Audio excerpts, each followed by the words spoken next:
نحمده ونصلي على رسوله الكريم أما بعد فأعوذ بالله من الشيطان الرجيم بسم الله الرحمن الرحيم رب اشرح لي صدري ويسر لي أمري واحلل عقدة من لساني يفقهوا قولي۔ آج ہم پڑھیں گے انشاءاللہ سورۃ آل عمران آیت نمبر 33 یعنی 33 سے لے کر آیت نمبر 46 تک۔ اللہ نے آدم اور نوح اور آل ابراہیم اور آل عمران علیہم السلام ان سب کو تمام دنیا والوں پر ترجیح دے کر منتخب کیا تھا، چن لیا تھا۔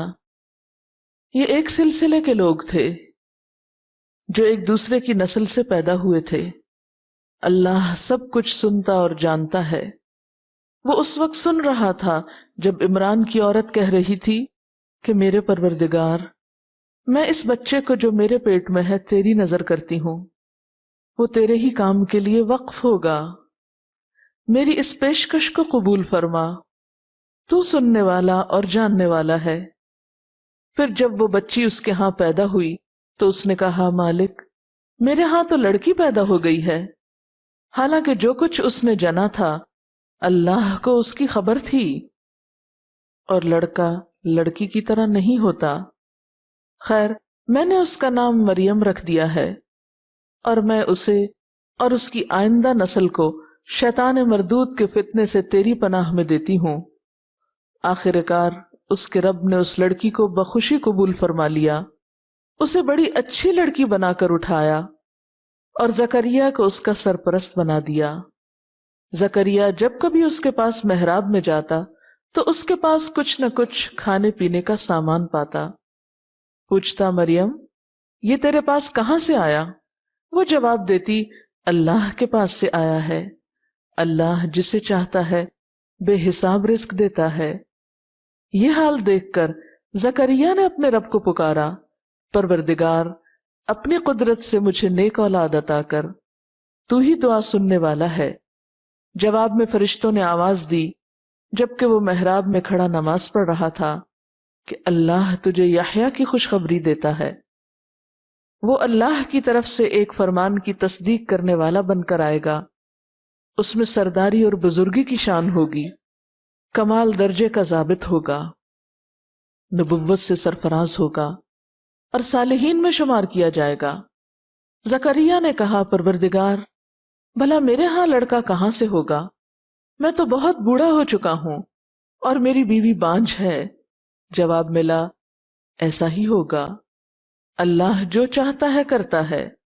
عرض کیا، مالک پھر کوئی نشانی میرے لیے مقرر فرما دے۔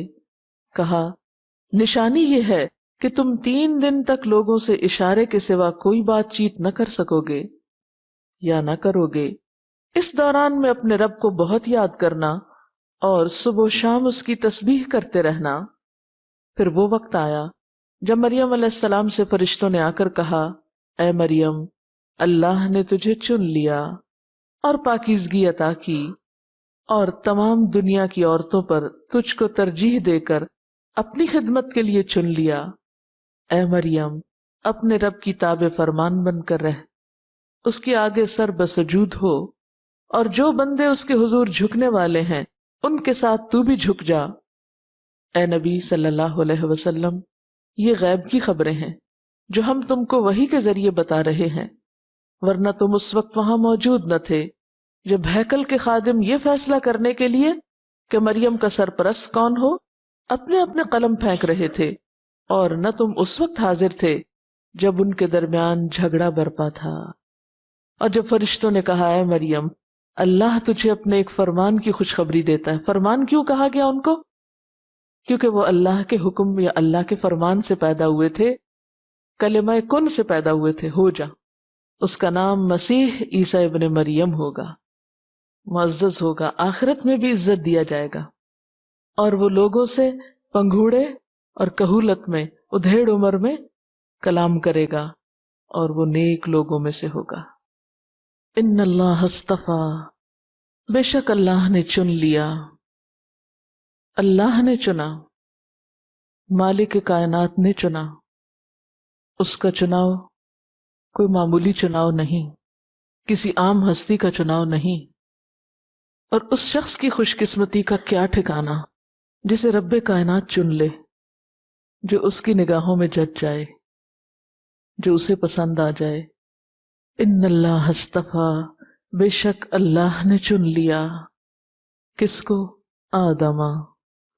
آدم کو، ونوحًا، اور نوح کو، وآل ابراہیم، اور ابراہیم کی آل کو، وآل عمران، اور عمران کی آل کو، علی العالمین، باقی سارے جہان والوں پر، سب پر ترجیح دی، سب پر چنے گئے۔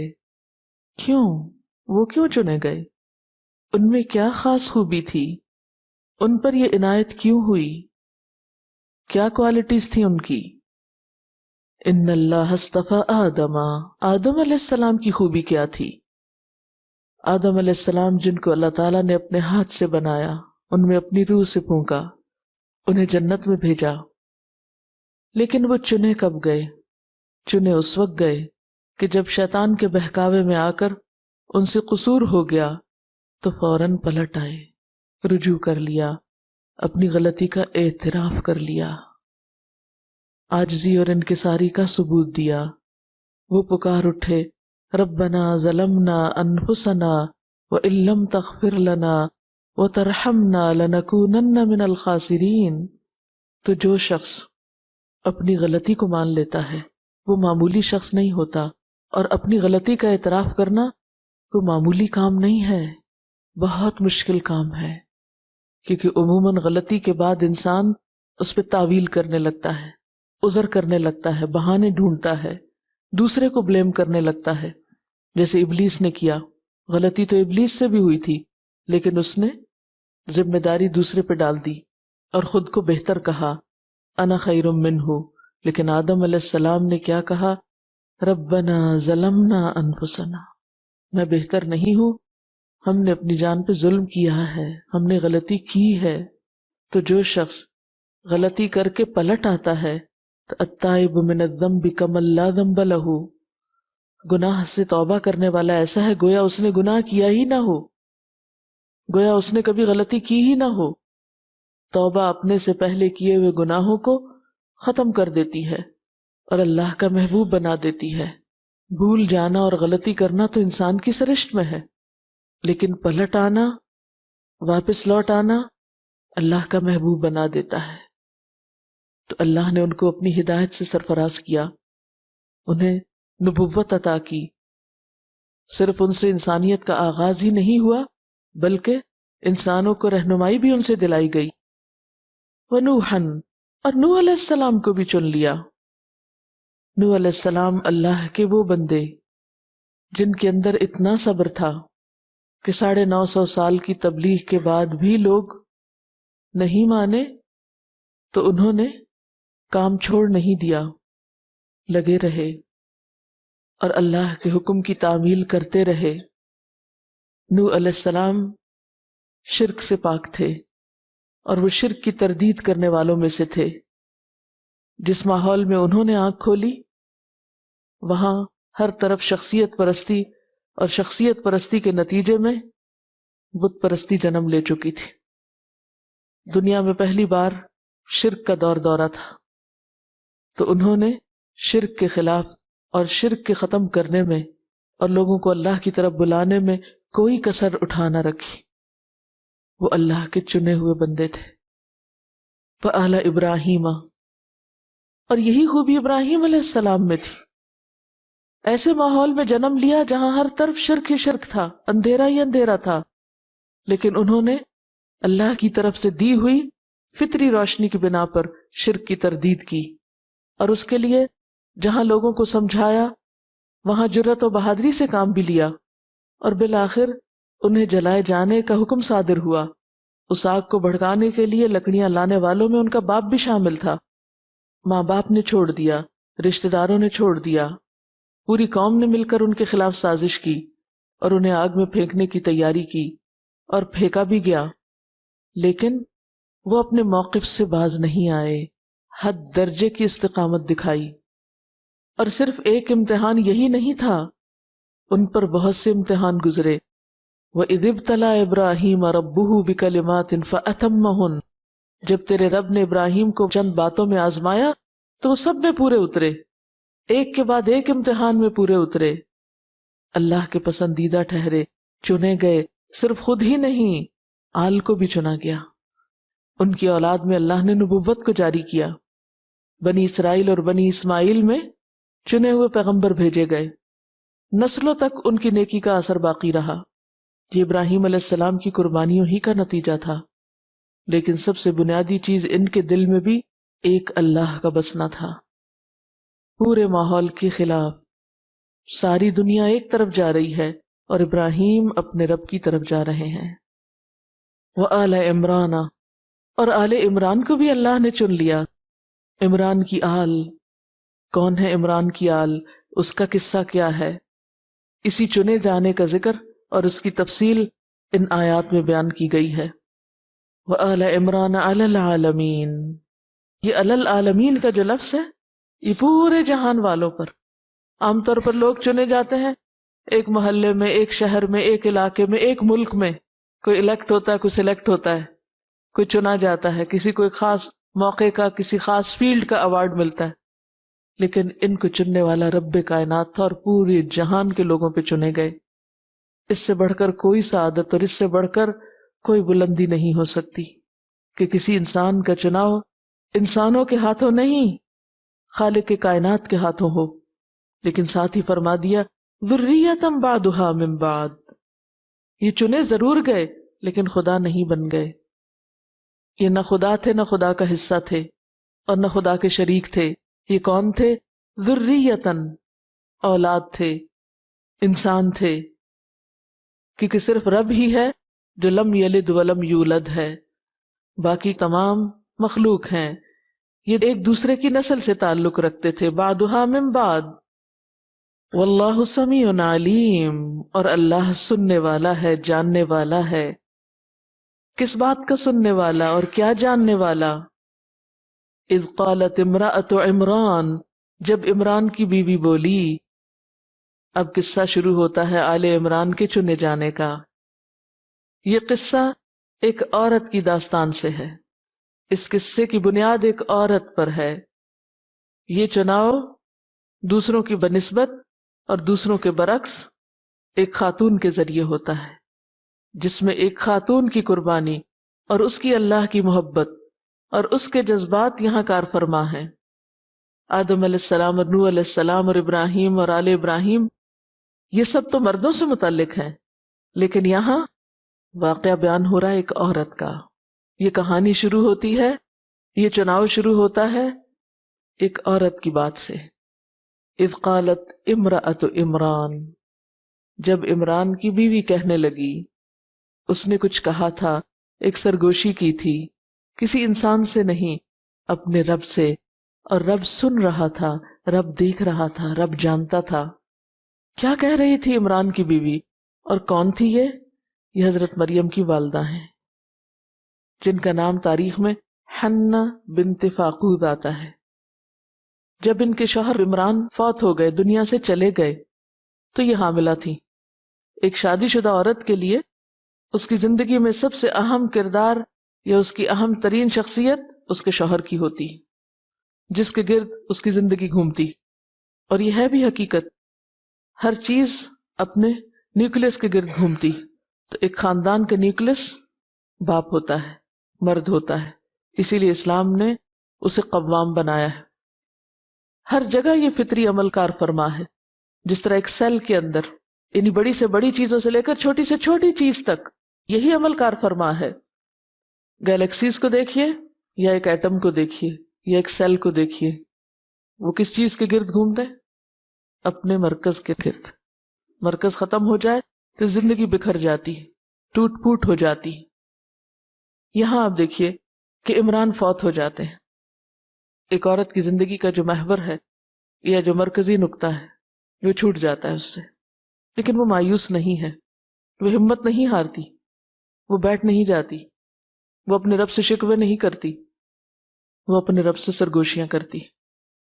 کیونکہ اصل مرکز محبتوں کا اور اصل محور اور بھروسے کے لائق اور اعتماد کے قابل تو ایک ہی ذات ہے نا، جو اس کو اپنی محبتوں کا مرکز بنا لے، جو اس کا سہارا پکڑ لے، اس شخص سے اگر عارضی سہارے چھن بھی جائیں تو بھی وہ لاسٹ نہیں ہوتے، وہ راہ گم نہیں پاتے، کیونکہ وہ بامقصد زندگی گزارنا جانتے ہیں۔ کمی تو ضرور ہوتی ہے، یعنی زندگی میں کمی تو ہو جاتی ہے، لیکن بامقصد لوگ ان سہاروں کے چھننے سے بے مقصد نہیں ہوا کرتے، ٹوٹ پھوٹ کا شکار نہیں ہوتے، کیونکہ وہ ایک دائمی اور ابدی سہارے کو تھامے ہوئے ہوتے ہیں، اور وہ اللہ کا سہارا ہے جسے عروۃ الوثقی کہا گیا ہے، لن انفصام لہا، جو سہارا کبھی نہیں ٹوٹتا۔ لہذا عمران کی بیوی کہتی ہیں، ربی، اے میرے رب، انی نظرت لک، میں نے تیرے لیے نظر مان لی، کس چیز کی؟ ما فی بطنی، جو میرے پیٹ میں ہے، جو میرے پاس ہے، یعنی جو اولاد اس وقت میرے پیٹ میں ہے، جو بچہ اس وقت میرے پاس ہے، جو ایک تیری امانت ہے، میں اسے تیرے نام وقف کرتی ہوں۔ انی نظرت لک ما فی بطنی، کیسے؟ محررن، آزاد کرتی ہوں۔ محرر حر سے ہے، آزاد، کسی کا غلام نہ ہونا، یعنی اپنی خدمت اور اپنی ضرورت سے فارغ کرتی ہوں اس کو۔ شوہر تو نے لے لیا، بچہ میں خود دوں گی، میں تیرے نام نظر کرتی ہوں۔ ہم بھی نظریں مانتے ہیں، ہم عام طور پہ نظر کب مانتے ہیں؟ جب ہمیں کوئی مشکل پیش آتی، جب ہم مزید کچھ اور لینا چاہتے ہیں، پھر کچھ دینے پہ تیار ہو جاتے ہیں تو تھوڑی سی بارگیننگ کر لیتے ہیں کہ یہ مل جائے تو یہ دوں گی، پہلے آپ دیں پھر میں دوں گی۔ لیکن یہاں ایسی کوئی بارگیننگ نہیں، کوئی مادی فائدہ حاصل کرنے کے لیے کچھ نہیں دیا جا رہا۔ انی نظرت لک، میں خوشی سے تیری نظر کرتی ہوں، تیرے نام پہ وقف کرتی ہوں اس بچے کو جو تو نے مجھے دیا ہے۔ ایک عورت کے لیے شوہر کے بعد سب سے پیاری چیز اس کی اولاد ہوتی ہے۔ عورت پہلے شوہر سے محبت کرتی ہے، اس کے بعد پھر اپنے بچوں سے محبت کرتی ہے۔ ایک پیاری چیز اللہ نے لے لی اور ایک پیاری چیز وہ خود اللہ کی جناب میں پیش کرتی ہے، انی نظرت لک ما فی بطنی۔ اور پھر آپ دیکھیے کہ جب ایک عورت کا شوہر فوت ہو جاتا ہے تو اس وقت وہ شوہر کی محبت بھی کس میں ڈال دیتی ہے؟ وہ بھی اولاد میں ڈال دیتی، پھر اولاد سے اور زیادہ محبت ہو جاتی ہے۔ لیکن والذین آمنوا اشد حبا للہ، جو واقعی اللہ کی محبت کو پا چکے ہوں، پھر وہی ان محبتوں کو اس محبت میں قربان کرنا جانتے ہیں۔ اُنبئکم بخیر من ذالکم، یہاں اس کی عملی مثال ہے کہ دیکھو، مثال تو کئی ہزار سال پہلے گزر چکی ہے، چنے جانے والوں کی ایک کہانی ہے یہ۔ ہم سوچتے ہیں، ہم کہتے ہیں، ہم دعائیں مانگتے ہیں، یا اللہ تو بھی ہمیں اپنے دین کے لیے چن لے، لیکن اس کی کوئی قیمت نہیں دینا چاہتے، اس کے لیے کوئی قربانی نہیں کرنا چاہتے، چنے بھی جانا چاہتے ہیں اور دینا بھی کچھ نہیں چاہتے۔ تو رب انی نظرت لک ما فی بطنی محررا، یا اللہ جو بچہ ہوگا تیرے دین کی خدمت کے لیے وقف ہوگا، میری طرف سے فارغ ہوگا، آزاد ہوگا، فتقبل منی، تو مجھ سے قبول کر لے۔ میری خوش قسمتی اس میں ہے کہ تو قبول کر لے۔ ابھی بچہ پیدا نہیں ہوا، ہاتھ میں بھی نہیں، لیکن پہلے سے ہی منصوبہ بنا رہی ہیں۔ انک انت السمیع العلیم، بے شک تو ہی سننے والا، جاننے والا ہے، تو میری پکار سن رہا ہے، تو میری بات سن رہا ہے، اور تو میرے دل کا حال جانتا ہے کہ میرے جذبات کیا ہیں، میرے احساسات کیا ہیں۔ چونکہ یہ ایک عورت کی بات ہے نا، تو بحیثیت ایک عورت کے اس چیز کو آپ زیادہ ریلیٹ کر سکتے ہیں۔ رکھیے اپنے بچوں کو سامنے اور سوچئے ان کے مستقبل کو۔ ہے کوئی جو اپنی پیاری ترین چیز دنیا کی کمائی یا دنیا کے فائدوں کے لیے نہیں، بے لوث ہو کر، بے غرض ہو کر اللہ کے دین کی خدمت کے لیے وقف کر سکے کہ مجھے اس کی کمائی نہیں چاہیے، مجھے اس کا سہارا نہیں چاہیے؟ اور یہ وہ عورت کہہ رہی ہے جس کا شوہر بھی نہیں ہے۔ بے شوہر عورت عموماً اپنے بچوں کو کیا سوچ سوچ کے پالتی؟ سہارا سمجھ کے کہ کل یہ میرے کام آئیں گے، کل یہ میری خدمت کریں گے، شوہر کی کمی پوری کر دیں گے. لیکن یہاں دیکھیے اللہ کی ذات پہ کیسا بھروسہ ہے. اور یہ جانتی تھی کہ آج کے حالات میں کس چیز کی ضرورت ہے، کیونکہ آپ کو معلوم ہے حضرت عیسیٰ علیہ السلام بنی اسرائیل کی طرف آخری پیغمبر ہیں. بنی اسرائیل کی طرف، یہ لفظ بھی یاد رکھیے، کہیں صرف آخری پیغمبر ہی نہ یاد رکھیے. بنی اسرائیل کی طرف آخری پیغمبر ہیں. ان کی آمد کا وقت قریب ہے. یہ اس سے کچھ ہی عرصہ پہلے، یعنی ان کی والدہ کی ولادت کا وقت ہے، چند سال کی بات ہے کہ آخری پیغمبر بنی اسرائیل کا آ رہا ہے. اور یہ دیکھا کہ بنی اسرائیل کے آخری پیغمبر کو اللہ نے ایسے پیدا کیا کہ جس کے لیے کسی باپ کا انتخاب نہیں کیا، عورت کے سپرد کیا، تم پالو اس کو. اندازہ کر سکتے ہیں معاشرے کے اندر کس قدر خرابی پیدا ہو چکی ہوگی. یعنی مردوں میں ایسے لوگوں کی یقینی طور پر کمی ہو گئی کہ جو واقعی اللہ کے دین کی خدمت کا کام کر سکیں. اس موقع پر عمران کی بیوی یہ سوچ کر اللہ کی محبت میں عہد کر رہی ہیں کہ اللہ جو میرا بیٹا ہوگا وہ تو تیرے کام کے لیے ہوگا، وہ تو تیرے دین کی خدمت کرے گا، میں اس کو اسی طرح پالوں گی، اسی طرح رکھوں گی کہ وہ تیرا بن جائے، وہ تیرے بندوں کی اصلاح کا کام کرے. زکریا علیہ السلام بھی اسی دور کے ہیں. زکریا علیہ السلام بھی کس بات پہ فکر مند ہیں؟ کیا غم کھا رہے ہیں؟ یا اللہ اولاد نہیں دی تو نے، کیا بنے گا بنی اسرائیل کا؟ جب زکریا علیہ السلام اولاد کی دعا کرتے ہیں تو ساتھ ہی کیا مانگتے ہیں؟ یرثنی و یرث من آل یعقوب، اللہ ایک بچہ دے جو میرا وارث تو ہو لیکن آل یعقوب کا وارث ہو، اس مشن کا وارث ہو، اس کام کا وارث ہو جو اس معاشرے کی ضرورت ہے، جو آج کے دور میں ہونا چاہیے.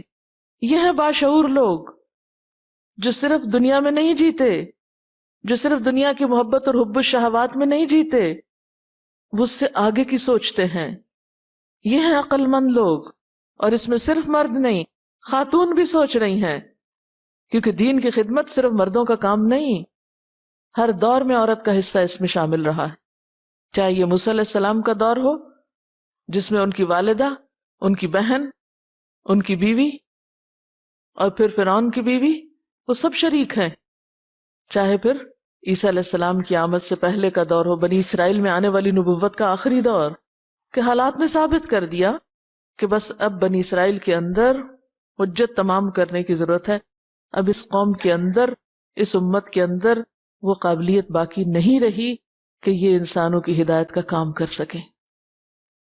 تو جب حالات اس نقطے پہ پہنچ جائیں کہ ہر طرف بگاڑ ہی بگاڑ ہو، زوال ہی زوال ہو، فساد ہی فساد ہو، تو وہاں عورتوں کا یہ سوچ کے بیٹھ رہنا اور غافل ہو جانا اور کچھ نہ کرنا کہ اللہ نے تو نبی مرد بھیجے اور یہ تبلیغ کا کام اور یہ اصلاح کا کام، یہ تو بس صرف مردوں کا ہی کام ہے، ہمیں تو صرف گھر چاہیے، شوہر چاہیے، بچے چاہیے، عیش و عشرت چاہیے، اور بس یہ زندگی گزارنے کا مقصد، یہ یہی زندگی ہے. ایک مومن عورت کی زندگی صرف یہی زندگی نہیں ہوتی، وہ اس سے آگے بھی بہت کچھ سوچتی ہے. سوچئے آخر کیا ضرورت پیش آئی تھی حنہ بنت فاقوس کو یہ نظر ماننے کی کہ یا اللہ میرا بچہ تیرے کام کے لیے ہوگا، کیونکہ ان کو نظر آ رہا تھا کہ ہے کوئی نہیں جو یہ کام کرے. زکریا کے پاس بھی اولاد نہیں جو اس وقت کے پیغمبر تھے. کیا بنے گا اس دنیا کا، کیا بنے گا اس قوم کا؟ اب کیا ہوتا ہے، اللہ تعالیٰ سن رہا ہے، جان رہا ہے، اور اللہ کا سننے کا مطلب کیا ہے کہ اللہ تعالیٰ قبول فرما رہا ہے اس کی نظر کو. فلما وضعتها، پھر جب اس نے اس کو جنم دیا، قالت بولی رب انی وضعتها انثى، یا رب یہ کیا ہوا، یہ تو بیٹی ہو گئی. کیونکہ وہ تو انتظار لگائے ہوئے تھی کہ بیٹا ہوگا اور وہ دین کے کام میں وقف ہوگا، کیونکہ بنیادی طور پر تو یہ کام مردوں ہی کے ذریعے انجام پایا یا مکمل ہوا. عورت کا حصہ ضرور رہا لیکن پیغمبروں ہی کے ہاتھ اس کام کی تکمیل ہوئی. تو عورتوں کی اس کام میں شراکت یا اس کام میں مدد تکمیلی معنوں میں نہیں ہے، اپنا حصہ ڈالنے کے معنوں میں ہے. اب کیا ہوا، لڑکی پیدا ہو گئی. پریشان ہوئی ہوں گی. قالت بولی رب انی وضعتها انثى، اللہ بیٹی ہو گئی. ایک آج کی عورت کے پاس بیٹی ہو تو وہ بھی یہی کہتی ہے رب بیٹی ہو گئی اب میرا کیا بنے گا.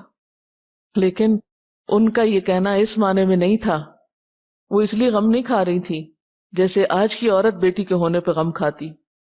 وہ آخرت کے لیے نہیں سوچ رہی کہ بیٹی پیدا کرنے والی کو آخرت میں کتنا بڑا انعام ملے گا، کہ جس نے 3 بیٹیوں کو جنم دیا، ان کی تربیت کی، پڑھایا لکھایا اور انہیں اپنے انجام تک پہنچایا، ان کی شادی کر دی، تو اس کے لیے جنت.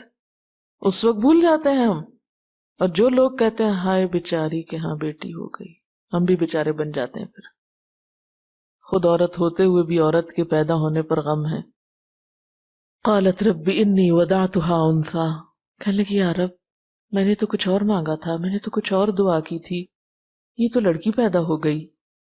اب کہتی ہیں اچھا واللہ اعلم بما وضعت، اللہ کو تو پتا ہے جو کچھ بھی پیدا ہوا ہے.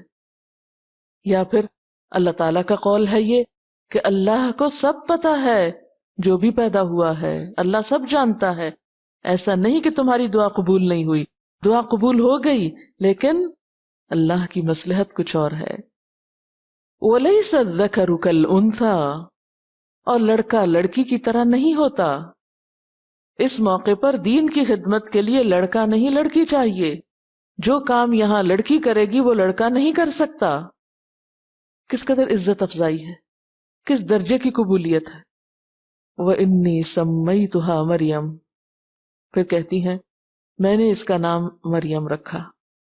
مریم عبرانی زبان میں عبادت گزار اور خدمت گزار کو کہتے ہیں، اور سریانی زبان میں بلند چیز کو کہتے ہیں. اگر اسے عبرانی زبان کا لفظ سمجھا جائے تو آپ دیکھیے کہ کتنا خوبصورت نام ماں نے رکھا.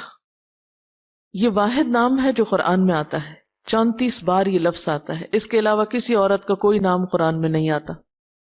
تو یہ بھی تو قبولیت کی ایک علامت تھی نا، کہ ماں نے نام مریم رکھا، اللہ نے اسے پسند کیا. اور دیکھیے کتنا میننگ فل ہے، ایک طرف عبادت گزار اور دوسری طرف خدمت گزار، یعنی اللہ کی عبادت کرنے والی اور بندوں کی خدمت کرنے والی. یہی 2 چیزیں تو ایک انسان کو معتدل بناتی ہیں اور ایک خوبصورت شخصیت میں ڈھالتی ہیں، کہ ایک طرف اس کے اندر اللہ کی محبت تڑپتی ہو، اللہ کے آگے سجدے کا شوق ہو، نمازوں سے اس کی آنکھیں ٹھنڈی ہوتی ہوں، اور دوسری طرف وہ بندوں کے لیے بھی غمگین رہے، بندوں کی ضروریات اور بندوں کی تکلیفوں پر بھی تکلیف محسوس کرے، اور ان کی خدمت کا جذبہ بھی اس کے دل میں ہو. وَإِنِّي سَمَّيْتُهَا مَرْيَمَ. ہم مائیں جب اپنے بچوں کا نام رکھنے لگتی ہیں تو کیا معیار سامنے رکھتی ہیں، کتنا میننگ فل ہوتا ہے وہ نام. اکثر بچوں کو نہیں پتا ہوتا ان کے نام کا مطلب کیا ہے، اور بچوں بیچاروں کو کہاں سے پتا ہو، ماں کو ہی نہیں پتا ہوتا کہ مطلب کیا ہے. کیا سوچ کے رکھ دیتے ہیں نام، بس کانوں کو اچھا لگا تھا، یا وہ قرآن پاک کھولا تھا، فال نکالی تھی تو جو پہلا لفظ آئے وہی رکھ دیا، خواہ وہ جہنم آئے، یا جو اجنبی ہو، انوکھا ہو، ان یوزول ہو. اور یہ صرف ان یوزول اور عجیب و غریب نام رکھنے کے پیچھے کیا نفسیات ہوتی، ذات کی اہمیت اور ذات کی بلندی، کہ ہم وہ ہوں جو کوئی نہ ہو، ہم سب سے مختلف، تاکہ سب کی نظریں ہماری طرف متوجہ ہوں. ظاہر ہے کہ ایک عجیب و غریب لفظ جب کہیں بولا جائے گا تو سب دھیان تو دیں گے کہ یہ کیا کہا جا رہا ہے. بس صرف اسی شوق اور اسی جذبے اور اسی چیز میں نام رکھے جاتے ہیں اور سلیکٹ کیے جاتے ہیں بغیر سوچے سمجھے، چاہے معنی کچھ بھی ہو. لیکن باشعور خاتون، اللہ سے محبت رکھنے والی خاتون اپنے بچے کے نام کے انتخاب میں بھی سلیکٹو ہیں، اور ان کے اسی ذوق کی عکاسی کرتا ہے نام. اور اس لیے خاص طور پر اللہ تعالیٰ اس بات کو بھی قرآن پاک میں لاتے ہیں، اس عورت کے اس قول کو، وَإِنِّي سَمَّيْتُهَا مَرْيَمَ. حالانکہ اگر کوئی یہ کہے کہ میں نے اپنے بچے کا نام یہ رکھا ہے، میں یا آپ کہیں تو اس کی کیا اہمیت ہے، ہاں بھی رکھا ہے، سبھی رکھتے ہیں، یہ کون سی بات ہے. لیکن جس جذبے کے ساتھ انہوں نے نام رکھا وہ بھی قابل ذکر ہے. وَإِنِّي سَمَّيْتُهَا مَرْيَمَ.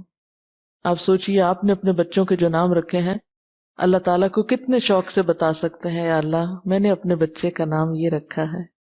یہ نام بھی تیری محبت کا اظہار اور تیرے دین کا عکاس ہے، کیونکہ نام ایک پہچان بھی تو ہوتی ہے نا، کہ کون کس ملت سے تعلق رکھتا ہے. آئیڈینٹی کے لیے تو ہوتا ہے نام، پہچان ہی کے لیے تو ہوتا ہے. اور جب اسے کو تبدیل کر دیا جائے اور نام بھی غیر مسلموں کے رکھے جانے لگے تو پھر کہاں جا کے ٹھہریں گے؟ کیونکہ اب یہی کچھ تو ہو رہا ہے. اب مسلمان اور خصوصاً ویسٹ میں رہنے والے مسلمان مسلم ناموں کو بھی ویسٹرنائز کر رہے ہیں اسیمیلیٹ کرنے کے لیے، کہ کسی طرح قبول ہو جائیں، کسی طرح ان کے ہاں پسندیدہ ہو جائیں، چن لیے جائیں، کیونکہ بڑا ان کو جو مان لیا اس سے اوپر بڑا تو نظر نہیں آتا. اس لیے ہر چیز صرف ان کو خوش کرنے کے لیے جن کی غلامی دنیا میں ہم نے اختیار کی.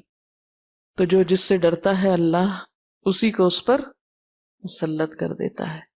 وَإِنِّي أُعِيذُهَا بِكَ وَذُرِّيَّتَهَا مِنَ الشَّيْطَانِ الرَّجِيمِ، اور میں اس کو بھی اور اس کی اولاد کو بھی شیطان مردود سے بچا کے تیری حفاظت میں دیتی ہوں، تیرے حوالے کرتی ہوں.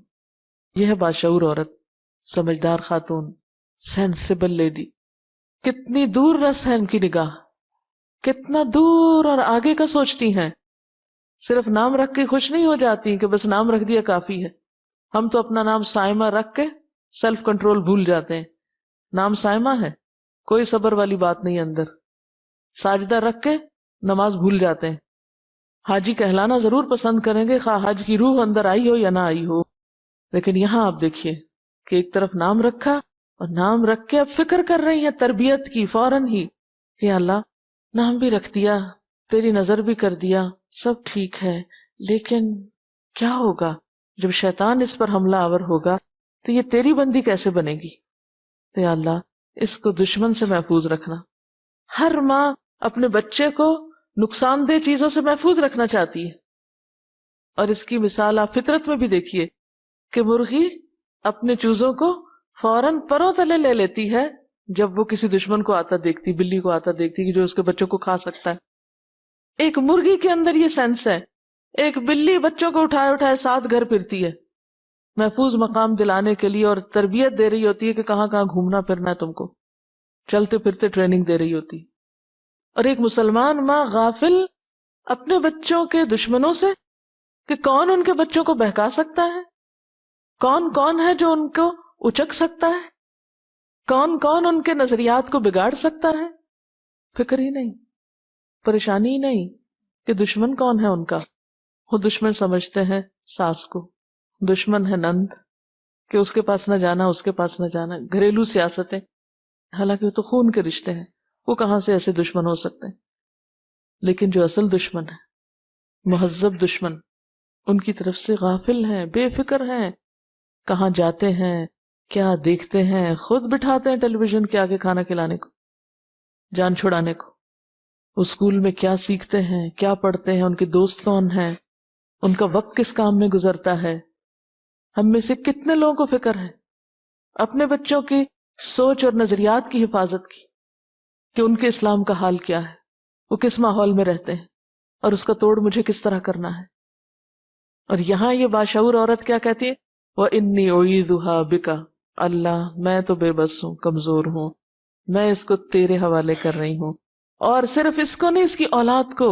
کتنی دورس نگاہ ہے کہ صرف وہ نہیں، بچوں کی بھی فکر ہے.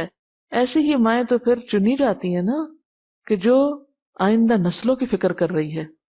ہم میں سے کتنے لوگ آئندہ نسلوں کی فکر کرتے ہوں. ہم تو اپنے بچوں کی فکر نہیں کرتے تو بچوں کے بچوں کی فکر کہاں سے پالیں گے، وہ فکر کہاں سے لائیں گے کہ یہ کدھر کو جائیں گے. اسی لیے تو جب شادی کرتے ہیں بچوں کی، یہ تھوڑی دیکھتے ہیں کہ ساتھی ان کو دیندار دے رہے ہیں یا بے دین ہے. اگر ہمیں اپنے بچوں کی آئندہ نسلوں کی فکر ہو تو ہم صرف حور پری کے انتخاب میں تو نہ مارے مارے پھریں جوتیاں چٹکھاتے. ہمیں اگر اپنے بچوں کے لیے لڑکی کو دیکھنا ہے تو کیا دیکھتے ہیں؟ سنت کے مطابق یہی کہ فاظفر بذات الدین تربت یداک. کتنی سخت ڈانٹ ہے، تربت یداک، تمہارے ہاتھ خاک آلود ہوں. دین والی کو دیکھو، وہ آئے گی تو نسلیں دین پر قائم رہیں گی. اگر صرف ایک بیٹے کے پوجنے کے لیے بت ہی اٹھا لائے خوبصورت سجا ہوا اور صرف اسی کے پیچھے جیے، یہی آئیڈیل بن گیا، تو نسلوں کا کیا ہوگا؟ کس کی گود میں بچے پلیں گے؟ لیکن اس کی فکر کتنے لوگوں کو ہے.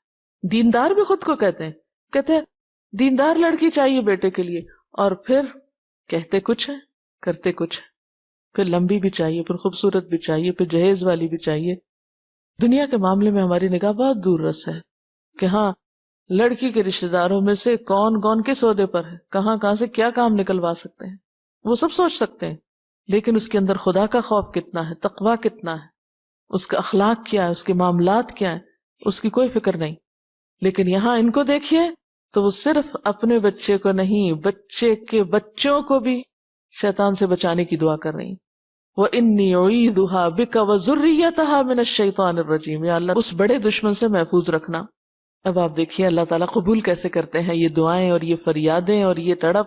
فَتَقَبَّلَهَا رَبُّهَا بِقَبُولٍ حَسَنٍ، اللہ نے اس کو بہت خوبصورتی سے قبول کیا، بہت اچھے سے قبول کیا، اس کی ساری باتیں سن لی، اس کے سارے جذبات کی قدردانی کی۔ وَأَنبَتَهَا نَبَاتًا حَسَنًا، وہ بچی بھی قبول کر لی، ماں کے جذبات بھی قبول کیے، اور اس بچی کی بہت عمدہ پرورش کا انتظام کیا۔ یہ عمدہ پرورش ابتدا میں تو ظاہر ہے ماں کی گود میں ہوئی، لیکن جو ہی بچی کچھ بڑی ہوئی اسے ہیکل میں بھیجا گیا، ماں نے اپنے سے الگ کر دیا، کیونکہ وقف کرنے کا جو سوچا تھا۔ روایات میں آتا ہے کہ جب وہ ہیکل میں بھیجی گئی تو وہاں اس سے پہلے کوئی تصور ہی نہ تھا کہ کوئی لڑکی ہیکل میں پلے۔ عبادت گاہ، یا آپ سمجھیے کہ جیسے ہمارے یہاں خانہ کعبہ ہے تو اسی طرح ہیکل سلیمانی کا آپ نے سنا ہوگا، عبادت گاہ، مسجد کہہ لیجیے۔ تو جب وہ ہیکل میں بھیجی گئی تو اس کے جو ذمہ دار تھے یا اس کے جو خدمتگار تھے انہوں نے قبول کرنے سے انکار کر دیا، کہا کہ ہمارے پاس لڑکی رکھنے کا کوئی انتظام نہیں، ہاں لڑکے آتے ہیں وہ رہتے ہیں یہاں لیکن لڑکیوں کی کوئی جگہ نہیں۔ لیکن جب حضرت حنہ نے اپنا خواب سنایا تو پھر ایک پر ایک جھگڑنے لگا، ہر ایک کہنے لگا کہ نہیں اس کی کفالت میں کروں گا اور اس کے لیے ہر چیز کا انتظام میں کروں گا، اس کی ساری ضروریات کا خیال میں رکھوں گا۔ اب ہوا کیا کہ فَتَقَبَّلَهَا رَبُّهَا بِقَبُولٍ حَسَنٍ وَأَنبَتَهَا نَبَاتًا حَسَنًا وَكَفَّلَهَا زَكَرِيَّا، زکریا علیہ السلام جو ان کے خالو تھے حضرت مریم کے، ان کو ان کی کفالت دی گئی۔ کفالت کا کیا مطلب ہے؟ یعنی کمپلیٹ لک آفٹر کرنا، باپ تو تھے نہیں تو یہی گارڈین تھے۔ کلما دخل علیہا زکریا المحراب، جب کبھی زکریا علیہ السلام محراب میں ان پہ داخل ہوتے، حضرت مریم کے پاس جاتے، وجد عندہا رزقا، تو وہ ان کے پاس پہلے سے ہی رزق پاتے۔ اب رزق کا معنی بہت وسیع ہے، اسی لیے مفسرین نے اس میں کئی معنی بیان کیے۔ بعض کہتے ہیں کہ اس سے مراد بے موسمی پھل ہیں یا ضرورت کی تمام چیزیں جو غائبانہ طور پر اللہ کے ہاں سے ان کو پہنچتی تھی۔ یعنی مثلاً آپ یوں سمجھیے سمپل ورڈز میں کہ اگر زکریا علیہ السلام کی ڈیوٹی تھی کہ وہ کھانا ان کو پہنچائیں تو جب وہ لے کے پہنچتے تو وہ تو پہلے ہی موجود ہوتا۔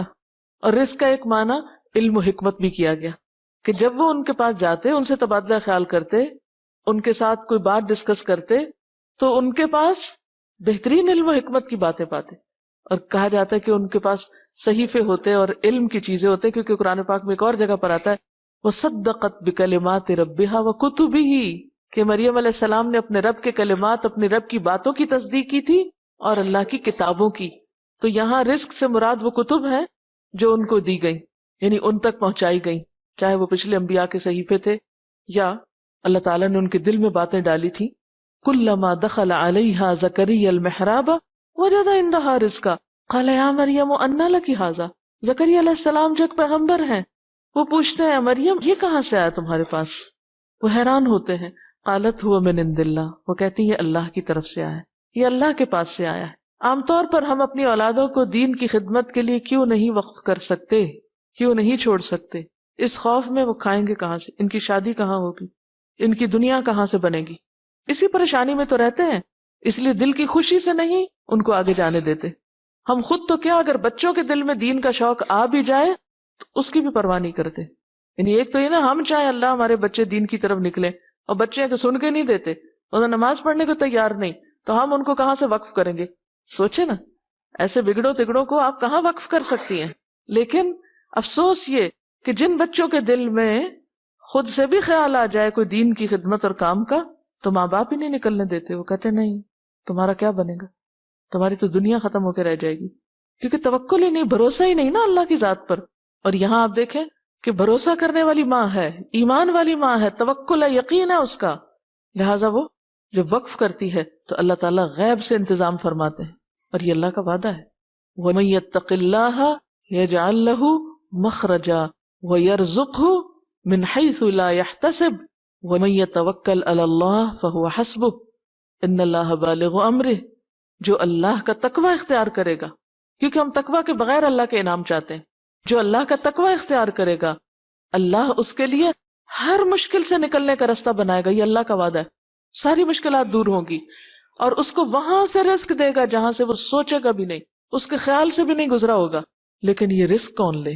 ہم تو سمجھتے ہیں ہر چیز وہ حقیقت ہے جو ہمارے ہاتھ میں ہے, صرف اس پر ایمان ہے جو ہمارے ہاتھ میں ہے, جو ہماری آنکھیں دیکھتی ہیں, جس کو ہم محسوس کر سکتے ہیں, اس پہ تو ہم بھروسہ کر سکتے ہیں. لیکن نظر نہ آنے والے مستقبل میں خدا کی مدد پہ بھروسہ نہیں کر پاتے. یہی وجہ ہے کہ ہم دین کے لیے وہ قربانی نہیں کر پاتے جو مطلوب ہوتی ہے. ان اللہ یرزق من یشاء بغیر حساب, یقیناً اللہ رزق دیتا ہے جس کو چاہتا ہے بے حساب. رزق تو اللہ کے ہاتھ میں ہے, اور جو چیز اللہ کے ہاتھ میں ہے اس کی تو ہم فکر کرتے ہیں, اور جو اللہ نے ہم پہ ذمہ داری ڈالی ہے اس کے بارے میں ہم غافل ہیں, اس کی ہمیں کوئی فکر ہی نہیں کہ وہ کیسے پوری کرنی. ہمارا کام یہ تھا کہ ہم اپنی ذمہ داریاں پوری کرنے کی فکر کریں اور باقی چیزیں اللہ پوری کرے گا. ہنالک دعا زکریا ربہ, ایسی کرامتیں دیکھ کر اور ایسا توکل دیکھ کر اور ایسی اللہ کی مدد غائبانہ دیکھ کر زکریا علیہ السلام نے بھی وہیں آن دا اسپاٹ دعا کی. یہ ہے سیکھنے کی بات, یہ ہے عبرت کی نگاہ. اچھا اللہ اس کو دے سکتا, مجھے بھی دے سکتا ہے. اور عملی مثالوں سے یقین میں اضافہ ہوتا ہے نا, یقین میں اضافہ ہوتا ہے. تو ان کے یقین میں اضافہ ہوا. دعا تو وہ پہلے ہی مانگتے تھے لیکن اب انہوں نے اور یقین سے دعا مانگی. کیا دعا مانگی؟ قال رب هب لي من لدنك ذرية طيبة, اللہ مجھے بھی اپنے پاس سے پاکیزہ اولاد عطا کر. انك سمیع الدعاء, بے شک تو دعا سننے والا ہے. فنادته الملائکہ, تو اللہ نے بھی وہیں دعا سن لی. دیکھیں نا, ہمارے پکارنے میں کمی ہوتی, وہ تڑپ نہیں ہوتی. اللہ تو سنتا ہے. اب یہ ایک وقت مقرر تھا, اللہ نے سنا, فرشتوں کے ذریعے میسج بھی بھیج دیا. وَهُوَ قَائِمٌ يُصَلِّي فِي الْمِحْرَابِ, اس سے کیا پتہ چلتا ہے کہ دعا نماز میں ایک طرح سے مانگ رہے تھے. نماز پڑھ کے دعا کر رہے تھے یا نماز کے ساتھ ساتھ دعا مانگ رہے تھے. فَنَادَتْهُ الْمَلَائِكَةُ وَهُوَ قَائِمٌ يُصَلِّي فِي الْمِحْرَابِ. ہمیں جب کوئی ضرورت ہوتی ہے تو اللہ کا حکم ہے وَاسْتَعِينُوا بِالصَّبْرِ وَالصَّلَاةِ, نماز کے ساتھ دعا مانگو, نماز کے ذریعے مدد چاہو. لیکن ہم 1,00,000 کا وظیفہ کرنا آسان سمجھتے ہیں, 2 رکعت نماز ہم پہ بھاری ہوتی ہے, نماز نہیں پڑھتے. تو نماز ذریعہ ہے اللہ سے مدد مانگنے کا. اس لیے جب کوئی حاجت ہو, جب کوئی مشکل ہو, فوراً نماز کے لیے دوڑیں. نبی صلی اللہ علیہ وسلم کا طریقہ یہی ہوتا تھا, فوراً نماز کے لیے لپکتے تھے. تو زکریا علیہ السلام نے بھی جب دیکھا تو فوراً کھڑے ہو گئے اور اللہ سے دعائیں کرنے لگے اور نماز پڑھنے لگے. اللہ نے بھی وہیں خوشخبری بھیج دی, ان اللہ یبشرک بیحییٰ, اللہ تمہیں یحییٰ کی خوشخبری دیتا ہے. کون ہے یحییٰ؟ مصدقا بکلمۃ من اللہ, جو اللہ کی طرف سے کلمے کی تصدیق کرنے والا ہوگا. اشارہ ہے عیسیٰ علیہ السلام کی پیدائش کی طرف. ان کی آمد کی تیاری ہو رہی ہے اور ان کی آمد سے پہلے اللہ نے تصدیق کرنے والا بھیج دیا. مصدقا بکلمۃ من اللہ وسیدا, اور سید ہوگا, سردار ہوگا, بزرگی کی شان والا ہوگا. وحسورا, پاک باز ہوگا. کیسی زبردست کوالٹیز ہیں. حسور جو ہے حسر سے ہے, یعنی پاک دامن, پاک باز اور اپنے آپ کو روک کر رکھنے والا. ونبیا, اور نبی ہوگا. من الصالحین, صالحین میں سے ہوگا, نیک لوگوں میں سے ہوگا. کیونکہ انہوں نے بھی تو دعا مانگی تھی ذریۃ طیبہ کی, تو اللہ نے بھی ویسے ہی اس کو قبول کیا جیسے انہوں نے مانگا تھا. ہم میں سے اگر کسی کے پاس اولاد نہ ہو تو وہ اولاد کے لیے تو دعا کرتے ہیں لیکن نیک اولاد کی دعا کرنا بھول جاتے ہیں. تو یہ صرف ان کے لیے نہیں جو بے اولاد ہو, نارمل حالات میں بھی پاکیزہ اولاد کے لیے دعا کرنی چاہیے, نیک اولاد کی دعا کرنی چاہیے. کیونکہ اگر اولاد نیک ہو تو ہر چیز آسان ہو جاتی, اور اگر اولاد خدا کی نافرمان اور آپ کی نافرمان ہو تو زندگی کا ہر لطف ختم ہو کے رہ جاتا ہے. تو اللہ تعالیٰ نے ان کو بہترین خوشخبری دی. قال ربی انا یکون لی غلام, کہنے لگے اللہ بیٹا کہاں سے ہوگا. وقد بلغنی الکبر, میں تو بوڑھا ہو چکا ہوں. یہ تو ناممکنات میں سے لگتا ہے. اور پھر وامرأتی عاقر, اور میری بیوی بھی بانجھ ہو چکی ہے, وہ تو بچے پیدا ہی نہیں کر سکتی, تو بڑھیا ہو گئی. لیکن یقین دیکھیے, قال, فرمایا, کذالک اللہ یفعل ما یشاء, اسی طرح اللہ کرتا ہے جو چاہتا ہے, اللہ کے لیے کچھ مشکل نہیں. بات یہ کہ جب ہم دعا مانگتے ہیں نا تو پہلے ہم سوچ لیتے ہیں یہ ہو تو سکتا نہیں، چلو مانگ لیتے ہیں دعا، پورے یقین سے نہیں مانگتے. اور آپ دیکھیے کہ یہ بے یقینی کی کیفیت ہر انسان میں آتی ہی ہے، دس از ویری نیچرل. اسی لیے حضرت زکریا کے دل میں بھی آئی، وہ تھوڑے حیران ہونے لگے تو اللہ تعالیٰ نے ان کو تسلی دلائی کہ اللہ کے لیے کیا مشکل ہے. آپ بھی جب مانگا کریں تو اللہ تعالیٰ سے اسی طرح مانگا کریں، اللہ تعالیٰ میری نگاہوں کو، میری عقل کو یہ چیز مشکل لگتی ہے، آپ کے لیے کچھ بھی مشکل ہے، آپ تو کر سکتے ہیں، آپ کریں. جتنا آپ کی دعا میں زور ہوگا اتنا ہی انشاءاللہ قبولیت میں اضافہ ہوگا، کیونکہ اللہ تعالیٰ غافل دل کی دعا نہیں سنتے. قال رب اجعل لی آیہ، کہا اللہ تعالیٰ نشانی چاہیے. جیسے ابراہیم علیہ السلام نے اطمینان قلب کے لیے کیا کہا، وَلَٰكِن لِيَطْمَئِنَّ قَلْبِي، نشانی چاہیے. قال آیتک اللہ تکلم الناس ثلاثۃ ایام الا رمزا، فرمایا جب تم 3 دن تک بات نہ کر سکو تو سمجھنا کہ وعدہ پورا ہو گیا، دعا قبول ہو گئی. اور یہ اس طرف اشارہ ہے کہ جب اللہ نعمت دے تو انسان اور زیادہ اللہ کی طرف متوجہ ہو جائے. ہمارے ہاں کیا ہوتا ہے، جب بچے کی پیدائش کی خوشخبری ملتی ہے یا بچہ پیدا ہو جاتا ہے تو خوشی منانے کا ہمارا طریقہ کیا ہوتا ہے.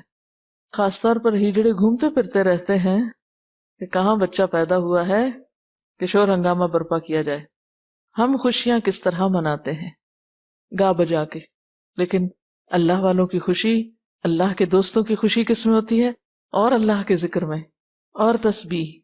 وَاذْكُرْ رَبَّكَ كَثِيرًا، کثرت سے اپنے رب کو یاد کرنا.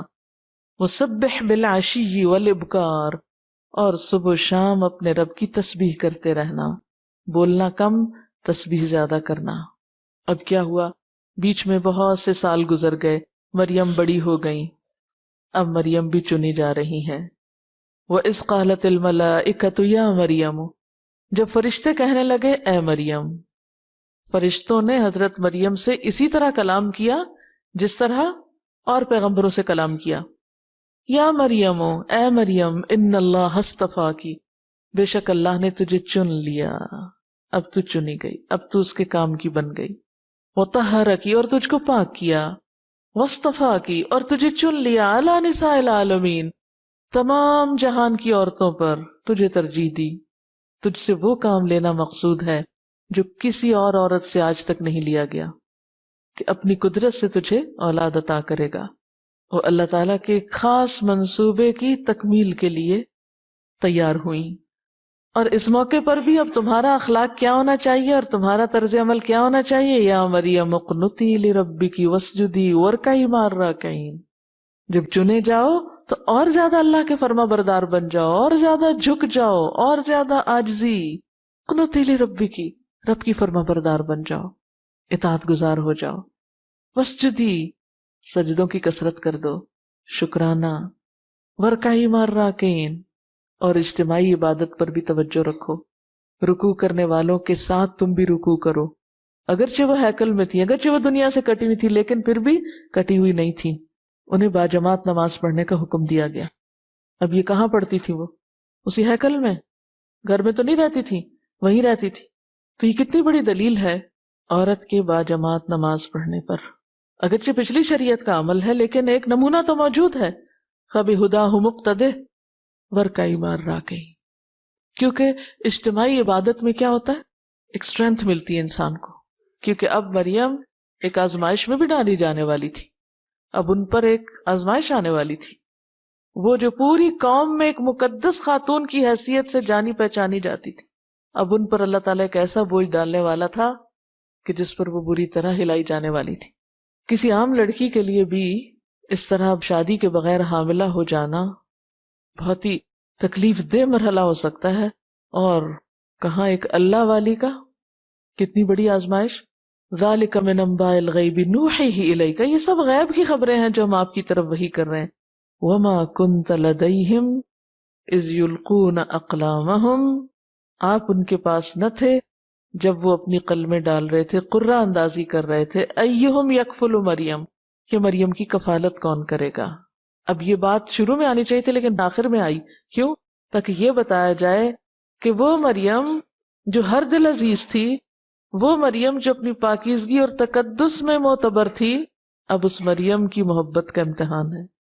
وما كنت لديهم اذ يختصمون، اور آپ ان کے پاس نہ تھے جب وہ جھگڑ رہے تھے، آپس میں ایک دوسرے سے جھگڑ رہے تھے. ہر ایک کہتا تھا میں مریم کی خدمت کروں گا، میں اس بچی کا خیال رکھوں گا، میں اس کی کفالت کروں گا، میں اس کی ضروریات پوری کروں گا. اذ قالت الملائکۃ یا مریم ان اللہ یبشرک بکلمۃ منہ. یہ تھا وہ کام جو اللہ کو حضرت مریم سے لینا تھا، حضرت عیسیٰ علیہ السلام کی ولادت. اور جب فرشتوں نے کہا اے مریم اللہ تجھے اپنے ایک فرمان کی خوشخبری دیتا ہے. فرمان کیوں کہا گیا ان کو؟ کیونکہ وہ اللہ کے حکم یا اللہ کے فرمان سے پیدا ہوئے تھے، کلمہ کن سے پیدا ہوئے تھے، ہو جا. اسمہ المسیح عیسی ابن مریم، اس کا نام مسیح عیسیٰ ابن مریم ہوگا. بیٹے کی خوشخبری دی جا رہی ہے.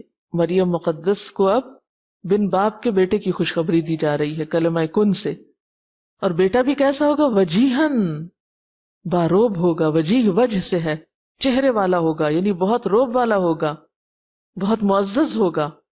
وجیہ کہتے ہیں اس شخص کو جس کے روب کی وجہ سے کوئی اس کے ساتھ اونچی نیچی بات نہ کر سکے، یعنی کوئی اس کی بے عزتی نہ کر سکے.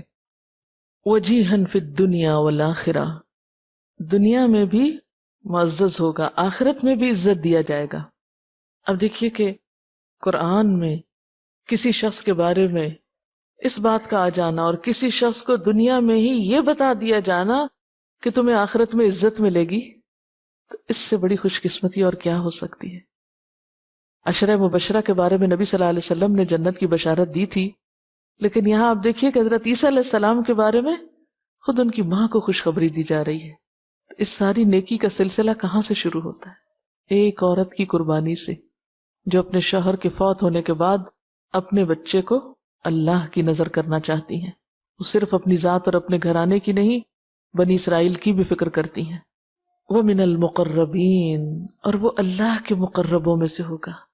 وہ کسی دنیا کے بادشاہ کا مقرب نہیں، اللہ کا مقرب، مقربین میں شمار ہوگا. وَيُكَلِّمُ النَّاسَ فِي الْمَهْدِ وَكَهْلًا، اور وہ لوگوں سے پنگھوڑے اور کہولت میں، ادھیڑ عمر میں کلام کرے گا. وَمِنَ الصَّالِحِينَ، اور وہ نیک لوگوں میں سے ہوگا. اور جب فرشتوں نے کہا اے مریم اللہ تجھے اپنے ایک فرمان کی خوشخبری دیتا ہے، اس کا نام مسیح عیسیٰ ابن مریم ہوگا، دنیا اور آخرت میں معزز ہوگا، اللہ کے مقرب بندوں میں شمار کیا جائے گا، لوگوں سے گہوارے میں بھی کلام کرے گا اور بڑی عمر کو پہنچ کر بھی، اور وہ صالحین میں سے ہوگا. یہ ہے وہ مکمل خوشخبری جو حضرت مریم کو دی گئی ان کے آنے والے بچے کے بارے میں، کہ اس کی کچھ خاص خصوصیات ہوں گی. وَيُكَلِّمُ النَّاسَ فِي الْمَهْدِ وَكَهْلًا، کہ وہ پنگھوڑے میں بات کرے گا، بچہ سا بولے گا. یہ بھی ایک معجزہ تھا جس بات کی دلیل ہے کہ اللہ جو چاہتا ہے کر سکتا ہے. اگر وہ چاہے تو بچے کو پنگھوڑے میں بلوا سکتا ہے، اور اس وقت ان کو نبوت دے دی گئی تھی. بہرحال اس کے بعد پھر آگے حضرت مریم کی بات آتی ہے کہ انہوں نے کہا کیسے یہ ہوگا؟ تو اللہ تعالیٰ نے فرمایا یہ سب ہو جائے گا، اللہ جو چاہتا ہے پیدا کرتا ہے. وہ تو بس کسی کام کو کرنے کا جب ارادہ کرتا ہے تو اتنا فرماتا ہے ہو جا، اور وہ ہو جاتا ہے. وَيُعَلِّمُهُ الْكِتَابَ وَالْحِكْمَةَ وَالتَّوْرَاةَ وَالْإِنْجِيلَ، اور وہ اس کو کتاب و حکمت کی تعلیم دے گا اور تورات اور انجیل کی تعلیم دے گا. یہ سارے انعامات اس پر ہوں گے. تو بات یہ ہے کہ دین کے معاملات میں عورت کا کردار کوئی معمولی کردار نہیں. عورت نصف انسانیت ہے، عورت کسی کمتر درجے پر نہیں. اصل بات یہ ہے کہ انسان اللہ کا اطاعت گزار ہو. اب آپ دیکھیے اللہ تعالیٰ نے اس میں 3 بڑے پیغمبروں کا نام لیا، اور اس کے بعد آل عمران کا ذکر کیا، اور اس میں پھر ایک عورت کا قصہ بیان کیا، ایک عورت کی کہانی، جس سے حضرت مریم کی والدہ کا ایک خوبصورت کردار سامنے آتا ہے کہ وہ ہر موقع پر جس طرح اپنے رب کو پکارتی ہیں ربی کہہ کر، اس سے ان کے اپنے رب کے ساتھ ایک مضبوط تعلق کی نشاندہی ہوتی ہے. اور پھر سب کچھ کرنے کے بعد فکر کس بات کی ہے کہ یا رب قبول کر لے. عام طور پر ایسا ہوتا ہے کہ جب کوئی چیز ہماری توقعات کے خلاف ہو جائے تو ہمیں اسے ایکسپٹ کرنے میں اور اللہ کی رضا پہ راضی ہونے میں بہت وقت لگتا ہے. کوئی کتنا بھی سمجھائے ہماری سوئی وہیں اٹکی ہوتی ہے کہ ایسا کیوں ہو گیا، ایسا تو نہیں ہونا چاہیے تھا. اب تو وہ میرے سارے تخیلات چکنا چور ہو گئے میرے سارے خواب چکنا چور ہو گئے، اب تو کچھ ہو ہی نہیں سکتا. وہ فوراً اللہ کے فیصلے کو ایکسپٹ کرتی ہیں اور اس کے بعد آئندہ کی سوچتی ہیں، واٹ نیکسٹ، اب مجھے اور کیا کرنا ہے، جو ہونا تھا وہ تو ہو گیا، آگے کیا کرنا ہے. ہماری زندگی میں اگر کوئی چیز مرضی کے خلاف ہو جائے تو ہم ایکسپٹ نہیں کرتے، پھر آگے کا نہیں سوچتے، اسی وجہ سے ہم کچھ کر نہیں پاتے. بہت سے واقعات اور حالات زندگی میں ایسے ہوتے ہیں جو ہمارے فیصلوں، ہماری منشا، ہماری مرضی کے مطابق نہیں ہوتے، وہ اللہ کی مرضی کے مطابق ہوتے ہیں، اور ہم وقتی طور پر ان کی مصلحت یا ان کے پیچھے جو حکمت ہے وہ نہیں سمجھ پاتے، لہذا الجھتے رہتے ہیں، غم کھاتے رہتے ہیں، پریشان ہوتے رہتے ہیں اور مزید کچھ کرنے کی صلاحیت کھو بیٹھتے ہیں. یہی ایک مثبت کردار ہے، یہ کردار ایک مثبت کردار ہے. آپ سوچئے، اس کو اپنے اوپر لیجئے اب، کہ وہ کون کون سے واقعات آپ کی زندگی میں ایسے ہیں، وہ کون کون سی چیزیں آپ کی زندگی میں ایسے ہوئیں جو آپ کو ہرگز پسند نہیں، آپ انہیں ایکسپٹ نہیں کر پا رہے، آپ ان پہ نالاں ہیں، آپ رب کے آگے شکوہ گو ہیں کہ یہ کیوں ہوا، یہ نہیں ہونا چاہیے تھا، چونکہ یہ نہیں ہوا اس لیے اب میں اور کچھ بھی نہیں کر سکتی. اب ان کو لپیٹ دیجئے، جو ہونا تھا ہو گیا، جو ہو چکا اس کو بدلا نہیں جا سکتا. اب مجھے اس وقت کے بہتر استعمال کی تدبیر کرنی چاہیے جو آگے آ رہا ہے. لہذا وہ فوراً اپنی توجہ اس طرف کرتی ہیں کہ نام کیا رکھا جائے بچی کا، اور اس کی تربیت کے لیے سب سے پہلا اور بنیادی اصول کیا اختیار کیا جائے، اور وہ ہے اللہ سے دعا، اللہ کی مدد، اللہ کی پناہ. انہوں نے یہ بھی نہیں کیا کہ بیٹی کے پیدا ہونے پر اپنا عہد توڑ دیا ہو اور کہا نہیں وہ تو میں نے اس لیے سوچا تھا کہ یہ ہوگا تو پھر ایسا کروں گی، اب چونکہ وہ ہوا نہیں اس لیے مجھ پر اب کوئی مطالبہ بھی نہیں، میں نہ بھی کروں تو خیر ہے. نہیں، وہ اس مرحلے پر بھی مضبوط رہی. اب دیکھیے کہ ایک لڑکے کو دین کے کام کے لیے تیار کرنا اتنا مشکل نہیں ہوتا جتنا ایک لڑکی کو اس کام کے لیے تیار کرنا، اور پھر وہ بھی گھر میں رکھ کے نہیں، ہیکل میں، مسجد میں، جہاں سارے ہی مرد ہیں. اس مناسبت سے بھی آپ دیکھیے قرآن پاک میں ان تینوں پیغمبروں کے بیٹوں کا ذکر بھی آتا ہے. آدم علیہ السلام کے حابیل قابیل کی شکل میں، نوح علیہ السلام کے غرق ہونے والے بیٹے کے ذکر کی شکل میں، ابراہیم علیہ السلام کے گلے پہ چھری پھیرنے والے، اور پھر آل عمران میں پھر اولاد ہی کا واقعہ ہے. ان اللہ اصطفیٰ، اللہ نے چن لیا، یہ ہے چنا جانا. کہ حضرت حنہ کا کردار جو ہے وہ کتنا زبردست کردار ہے، اور ان کی قربانی کتنی خالص قربانی ہے. بیسیکلی تو یہ حضرت عیسیٰ علیہ السلام کی آمد کی تیاری ہو رہی ہے، اور آخری زمانے کے بگاڑ کے وقت بھی پھر حضرت عیسیٰ علیہ السلام دوبارہ دنیا میں آئیں گے.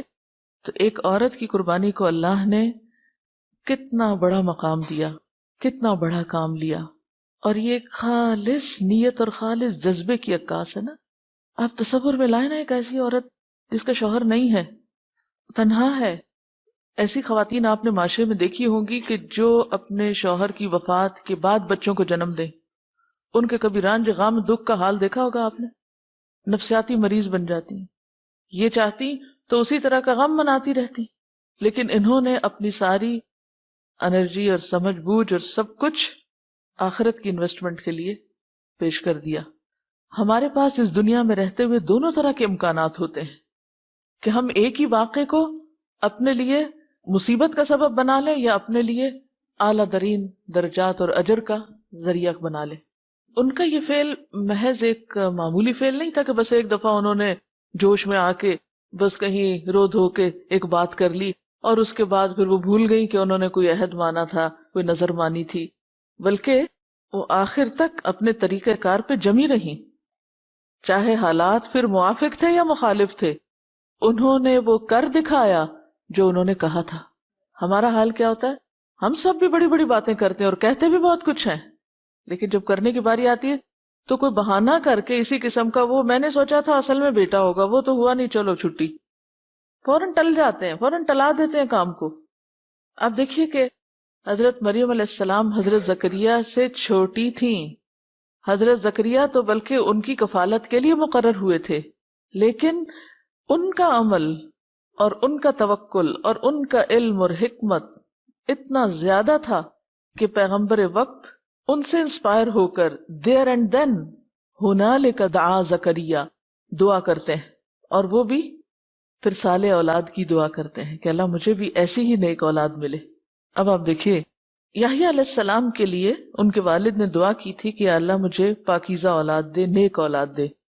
اللہ نے ان کی دعا بھی قبول کر لی اور انہیں ایک ایسا بیٹا عطا کیا کہ جو بذات خود ایک نشانی تھا کہ وہ حضرت عیسیٰ علیہ السلام کی تصدیق کرنے والا، اور اس کے علاوہ ان کی جو کوالٹیز یہاں بیان ہوئی ہیں، حضرت یحییٰ علیہ السلام کی کوالٹیز کو آپ اپنے ساتھ کس طرح ریلیٹ کر سکتے ہیں؟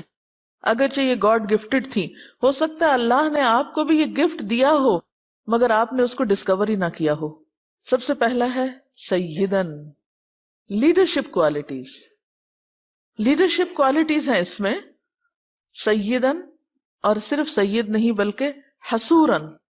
حسور کا لفظ جو ہوتا ہے وہ حسر سے ہوتا ہے، روک کر رکھنے والا، یعنی پھر سیلف کنٹرول کی طرف اشارہ ہے۔ تو اچھا لیڈر کون ہو سکتا ہے؟ جو سٹیبل ہو، جو خود کو خواہشات سے روک سکتا ہو، یعنی جو خواہشات کا بندہ بننے کی بجائے ان کو کنٹرول کر سکتا ہو۔ پھر آپ دیکھیے کہ حضرت مریم علیہ السلام کو اللہ تعالیٰ کس طرح چنتے ہیں۔ وَإِذْ قَالَتِ الْمَلَائِكَةُ يَا مَرْيَمُ إِنَّ اللَّهَ اصْطَفَاكِ، عورت چنی گئی۔ یہ اصطفا کا لفظ اسی طرح استعمال ہوا ہے جس طرح آدم، نوح اور آل ابراہیم کے لیے استعمال ہوا ہے، کہ جیسے وہ چنے گئے اسی طرح مریم بھی چنی گئی۔ پہلے عمومی انداز میں اصطفا کی فرمایا گیا، پھر اس کے بعد وَاصْطَفَاكِ عَلَىٰ نِسَاءِ الْعَالَمِينَ، یعنی اسپیسیفکلی بھی۔ آزمائش کے بغیر، امتحان کے بغیر چناؤ نہیں ہوا کرتا۔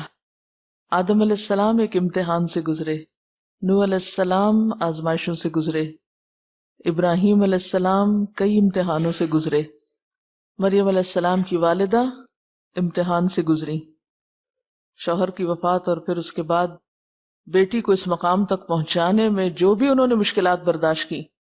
اس میں آپ دیکھیے کہ حضرت مریم تو اللہ کی طرف سے چنی گئی تھی، لیکن اس کے پیچھے کس کی قربانی ہے، کس کی ڈٹرمنیشن ہے، کس کی اسٹیبلٹی ہے، اور اس بات پر یقین کہ ایسا کرنا ہے۔ ہمیں آج اگر معاشرے میں تھوڑی سی کوئی رکاوٹ پیش آتی نا، کسی نے کچھ کہہ دیا، ہم دین کا کام کرنے لگے، کسی نے مذاق اڑا دیا، کسی نے کچھ کہہ دیا، کسی نے روک دیا، اجازت نہیں ملی، تو ہم کیا کرتے ہیں؟ ہم اس کو خوشی سے قبول کر لیتے ہیں، ہم کہتے ہیں چلو اچھا ہو، ہم تو آرام کریں گے، اچھا مسئلے سے بچے۔ ہمیں قربانی والا دین جس میں تکلیف اٹھانی پڑے وہ عام طور پر پسند نہیں آتا۔ ایسے فتوے، ایسے مشورے اور ایسی چیزیں جس پہ ہمیں اپنے کاموں اور دنیا سے محبت اور دلچسپیوں کا جواز مل سکے۔ تو بات ہم کر رہے تھے حضرت مریم کے چنے جانے کی، تو اس میں صرف یہ نہیں کہا گیا کہ ان اللہ اصطفیٰ کی، بلکہ پھر وطہر کی۔ حضرت مریم کی یہاں کوالٹیز کو بھی ہمیں دیکھنا ہوگا۔ ان کی والدہ کی کوالٹیز تو آپ نے دیکھی، حضرت مریم کی کوالٹیز کیا تھی؟ اس میں آپ دیکھیے کہ ان کا بچپن، ان کی جوانی انتہائی پاکیزہ گزری تھی، اور عورت کے لیے پاک دامن ہونا، اپنے آپ کو ایسے فتنوں سے بچا کے رکھنا بہت ضروری ہوتا ہے۔ ماں کے خیالات پاکیزہ ہوں گے، ماں کا دل اور ماں کا جو طریقہ کار ہے یا اس کی زندگی جو ہے اگر وہ صاف ستھری ہوگی تو اس کا براہ راست اثر اس کی اولاد پر بھی جائے گا۔ عورت کے لیے چنے جانے کی اہم ترین کوالٹی کیا ہے؟ کہ وہ پاک دامنی اختیار کرے۔ اگر آپ چاہتے ہیں کہ اللہ آپ سے دین کا کام لے تو اپنے فرائض اور باقی تمام چیزوں کے ساتھ ساتھ اس چیز پر اپنی نگاہ کی حفاظت، اپنے خیالات کی حفاظت، اپنے جذبات کی، اپنے تنہائیوں کی، اپنے معاملات کی، ان سب چیزوں کی حفاظت بے حد ضروری ہے۔ اسی لیے اللہ تعالیٰ قرآن پاک میں نیک عورتوں کی جو مثال دیتے ہیں یا کوالٹی بتاتے ہیں وہ کیا ہے؟ فَالصَّالِحَاتُ قَانِتَاتٌ حَافِظَاتٌ لِلْغَيْبِ بِمَا حَفِظَ اللَّهُ، جن چیزوں کی حفاظت کرنے کا اللہ نے انہیں حکم دیا ہے وہ ان کی نگہبان ہوتی ہیں، محافظ ہوتی ہیں۔ تو مریم علیہ السلام پاک باز عورت تھیں، ان کی زندگی ہم سب کے لیے ایک بہترین نمونہ ہے ایک بہترین مثال ہے جو قرآن نے پیش کی ہے. اور پھر اتنی پاک بازی کے باوجود، اتنی پاک دامنی کے باوجود آپ دیکھیے کہ بنی اسرائیل نے ان پر کتنا سخت الزام لگایا. ما کان ابوک امرأ سوء وما کانت امک بغیہ. تو یہ سب کیا ہوا؟ حالانکہ وہ جانتے تھے، کیونکہ بچہ خود بول کے ماں کی صفائی پیش کر رہا تھا، لیکن اس کے باوجود وہ اپنی جگہ پر ڈٹرمنڈ نہیں. کوئی شکوہ نہیں، کوئی ایسا طرز عمل نہیں جو اللہ کو ناراض کرے، اور پورے حوصلہ مندی کے ساتھ وہ اس ذمہ داری اور اس آزمائش سے گزرتی ہیں. ایک عورت کا بیوہ ہونے کے بعد بچے کو پالنا بھی بڑا مشکل کام ہے. وہ تو ان کی ماں کی مثال تھی ہی، لیکن ان کا سرے سے ہی باپ کے وجود کے بغیر. ایک بات یہ بھی ذہن میں آتی ہے کہ اس میں آخر کیا حکمت تھی کہ اللہ تعالیٰ نے بن باپ کی ان کو اولاد دی، ان کو بیٹا دیا.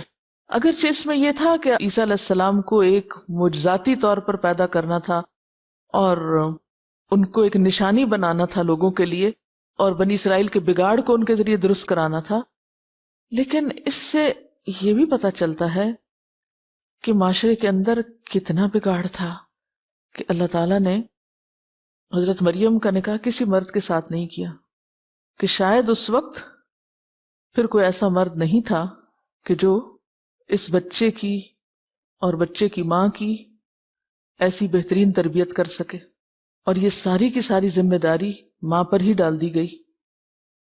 وَاصْطَفَاكِ عَلَىٰ نِسَاءِ الْعَالَمِينَ یا مریم اقنتی لربکی واسجدی وارکعی مع الراکعین.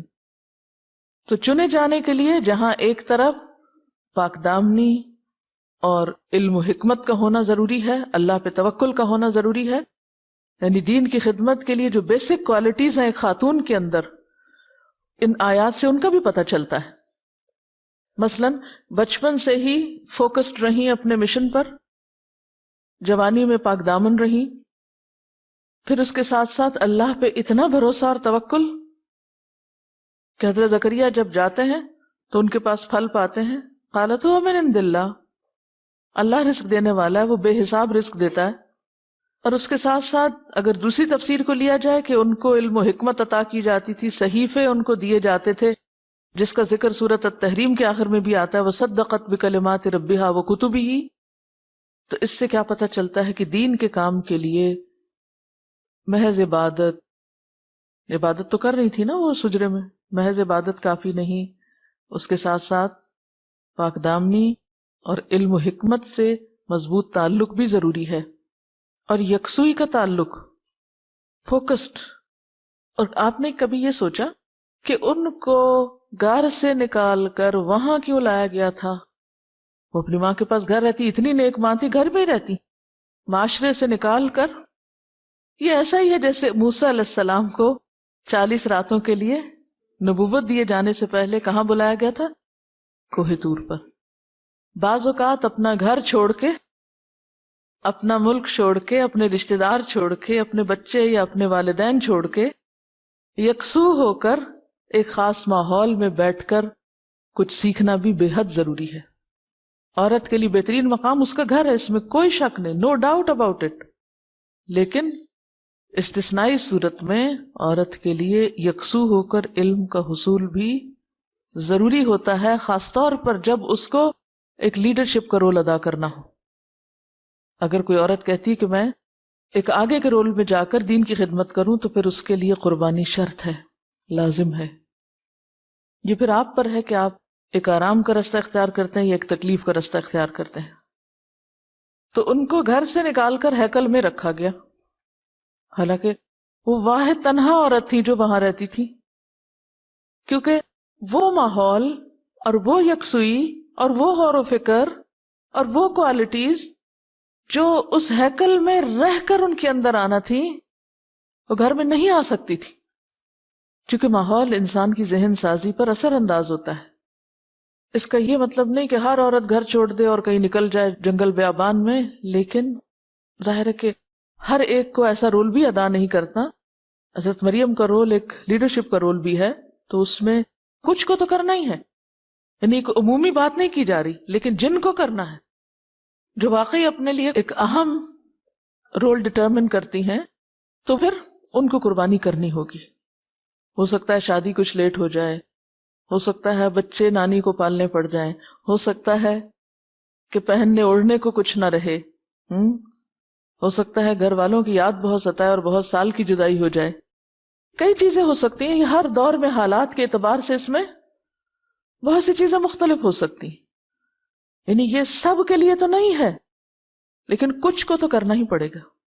اس کے بغیر علم میں پختگی آ ہی نہیں سکتی، اس کے بغیر ذہن کی وسعت ہو نہیں سکتی، اس کے بغیر وہ علم و حکمت دل پہ اترتا نہیں. یہ سب کچھ آپ گھر بھی بیٹھ کے پڑھ سکتے تھے کسی کتاب سے. یہ چند گھنٹے گھر سے نکال کے یہاں کیوں لا کے بٹھایا جاتا ہے کہ ایک یکسوئی اور ایک ماحول میں آپ اس چیز کو سیکھ سکیں. بہرحال تو جہاں ان کے اندر کچھ ذاتی خوبیاں تھیں، وہاں ان کی تعلیم و تربیت بھی تھی، اور وہاں ان کا اپنے رب سے مضبوط تعلق بھی تھا. کیسے؟ یا مریم اقنتی لربکی واسجدی، اطاعت، اور خاص طور پر نماز کے ذریعے اللہ سے تعلق. اور پھر ورکعی مع الراکعین، اجتماعی زندگی. ورکعی مع الراکعین کس چیز کو انڈیکیٹ کرتی ہے؟ اجتماعی زندگی، عبادت میں شراکت، دوسروں کے ساتھ شریک ہونا. حالانکہ عورت کے لیے افضل نماز اس کے گھر میں ہی ہے، لیکن اگر اس کو گھر سے باہر نکل کے تعلیم دینا ہے تو پھر اس کے لیے ایکسیپشنلی ایسی چیزیں بھی ضروری ہو جاتی. غیر معمولی، ایکسٹرا آرڈنریلی ڈفرینٹ قسم کے حالات جو عام خواتین پر گزرتے ہیں ان سے بالکل مختلف حالات ہیں. یعنی کوئی نارمل روٹین کی زندگی نہیں ہے. اور خصوصاً اس دور میں اگر ان کو رکھ کے دیکھیں آپ تو بالکل زمانے کے دھارے سے ایک الگ راہ پہ جا رہی. اس کے باوجود ان کے اندر ایک اطمینان، ایک سکون، خواہ الزام لگ رہا ہے، خواہ ان کو الگ ہیکل میں رہنا پڑ رہا ہے، خواہ ان کو نعمت مل رہی ہے یا ان کے پاس سے کچھ جا رہا ہے. حتیٰ کہ ولادت کے وقت بھی تنہا ہے نا. جب حضرت عیسیٰ علیہ السلام کی پیدائش ہوتی ہے، ہم کوئی ساتھ نہ ہو تو رونے بیٹھ جاتے ہیں.